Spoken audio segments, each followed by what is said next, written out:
सकाळची प्रसन्न वेळ. राजकुमारी लोपामुद्रा राजमहालात आली. महाराणींना वंदन केलं, महाराजांना वंदन केलं आणि ती परत जाऊ लागली. तिच्या त्या साऱ्या मोहक हालचाली दोघंही कौतुकाने पाहत होते, पाहून सुखावत होते. ती जाताच महाराणी म्हणाल्या, आपली लोपमुद्रा आता मोठी झाली आहे. काय, महामंत्र्यांना बोलावून घ्यावं म्हणते आजच. ते कशाला? कमाल आहे बाई तुमची. राज्याच्या कामात घरच्या कामांकडे अगदी लक्ष नसतं तुमचं. महामंत्र्यांना सांगून लोपमुद्रेसाठी एखादा सुरेख राजकुमार शोधायला हवा. महाराज खळखळून हसत म्हणाले, खरं आहे, हे माझ्या लक्षातच आलं नव्हतं. आणि पुन्हा ते विचारात उडून गेले. त्यांनाही जाणवलं, कन्येसाठी तिच्या रूपागुणाला साजेसा वर शोधायलाच हवा. मनातल्या मनात ते एकेका देशाचे युवराज आठवू लागले, पण प्रत्येकात काही ना काही उणिवा जाणवू लागल्या. लोपामुद्रेच्या दर्जाचा एकही राजकुमार त्या नजरेसमोर येईना. कसला एवढा विचार चाललाय? छान, तुम्हीच विचार करायला लावून परत आम्हालाच विचारताय. कमाल आहे बुवा. म्हणजे लोपमुद्रेच्या विवाहाचा विषय आपणच नाहीत का काढला? पटलं ना आमचं म्हणणं.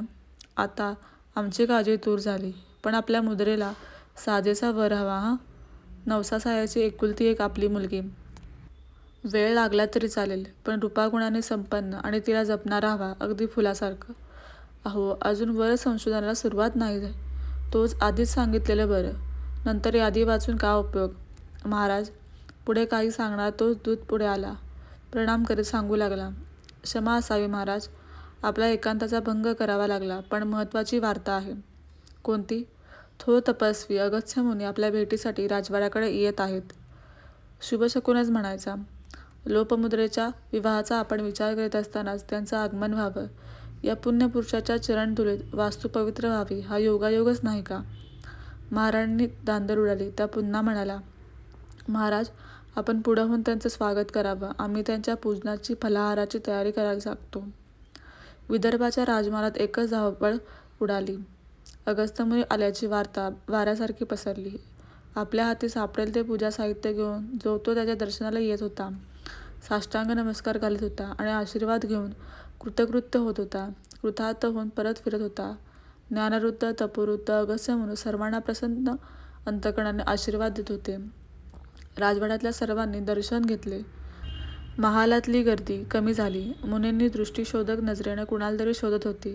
त्याने राजाला विचारलं, राजा तुझी कन्या कुठे दिसत नाही? आमची? मुनिराज, ती आपलीच कन्या आहे. आपल्याच आशीर्वादाने ती आम्हाला लाभली. आपणच तिचे जनक. नाही राजा, मी तिचा जनक कसा असेन?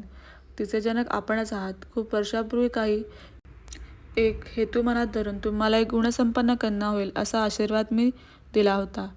सांगावा हेतू. मुनिवर्य, आपली इच्छा म्हणजे आम्हाला अज्ञाच आहे. आम्ही ती लगेच पुरवू. वचन देतोस? विश्वास ठेवावा मुनिवरांनी.